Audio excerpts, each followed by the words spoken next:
welcome to Inver-Device Basics. If you're someone who played the game but didn't hunt the lore for over 15 hours on their first time through the story like I did, you probably saw the phrase Inver-Device come up a few times and mostly just had questions. They don't really explain what this is when it's introduced in the first chapter of the story, and outside of a couple loading screens, there's not a whole lot of information on what Inver-Devices are, or what specifically they're able to do. So today, I will be enlightening you all as to the nature of this strange but crucial piece of technology.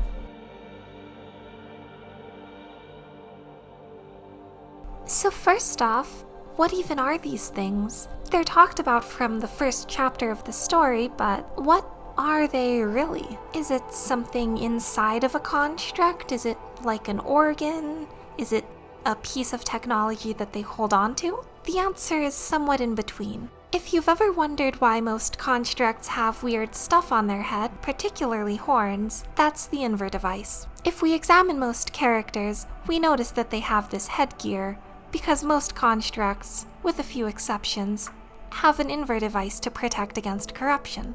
And that brings us to their function. The purpose of the Inver-Device is to protect against the punishing virus. Inver-Devices probably existed for the majority of construct production, but after a certain point, relatively recently, Babylonian scientists upgraded the Inver-Device to be able to connect with the mind beacon of a commandant. Basically, this allows constructs to use their Inver-Device as a sort of signal receiver to bounce off of the mind beacon of a commandant and keep their mind more clear. Inver-Devices are pretty durable and have a consistency pretty close to that of a bone, and are actually able to withstand a lot of accidental damage. Particularly, Kamui seems to bump his Inver-Device into a lot of things like doors. Some constructs don't have Inver-Devices. The most notable would be Watanabe and presumably the rest of the Forsaken, who got rid of his Inver-Device on his own at the end of his interlude. We can also theorize that since Nanami is not a construct in the traditional sense, she probably doesn't have an Inver-Device either,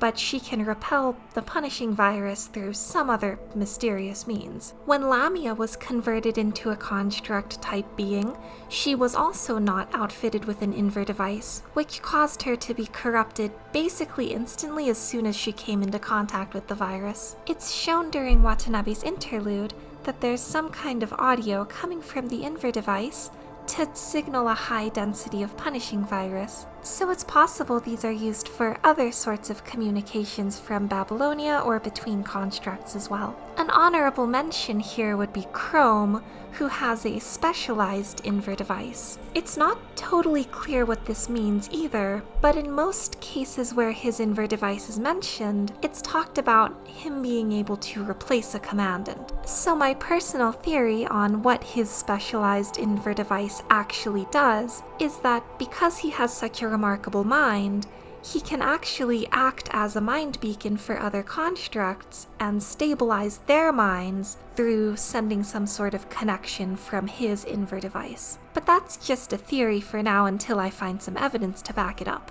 That's all of the Inver-Device basics for now. Hopefully that helps you understand the story a little better. If you liked the video, make sure to comment and like and subscribe and do all that stuff that helps me out in the algorithm. And I will see you in the next video. Hopefully I'll be back to making these weekly. Bye bye!